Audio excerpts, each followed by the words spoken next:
उषा जी मुंबई से।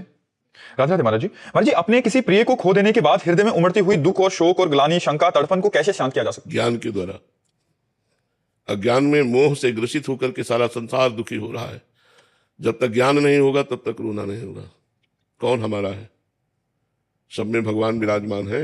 वही जब अंतर ध्यान हो जाते हैं तो कहा जाता है मर गया, और जब वही चैतन्य रूप होते हैं तो कहा जाता है जिंदा है। अब हमारे गर्भ से प्रकट हुआ या हमारे घर में प्रकट हुआ तो हम मान लेते हैं हमारा है।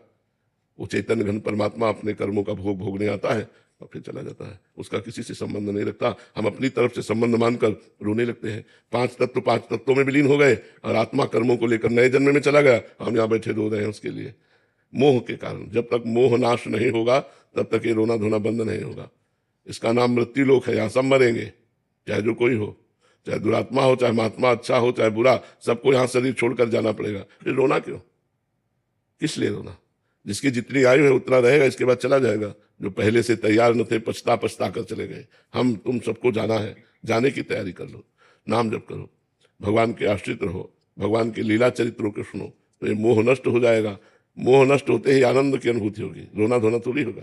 अब यह ज्ञान की दशा है, इसलिए रोना आ रहा है कि मेरा पुत्र चला गया, मेरा भाई चला गया, मेरा मित्र चला गया, मेरा पति, मेरी पत्नी। ऐसे यहाँ जाना है सबको, अपने समय के अनुसार जाना है। कोई मरता नहीं है। आत्म तत्व कर्मों को लेकर नया जन्म लेता है, पंचभूत पंचभूतों में मिल जाते हैं, कोई मरता नहीं है। ये केवल हमारा मोह है कि मेरा था, वो किसी का नहीं था। वो न जाने कितने जन्म किस किस को माँ बाप बनाया, इस जन्म में तुम्हें बनाया, अगले जन्म में फिर और किसी का।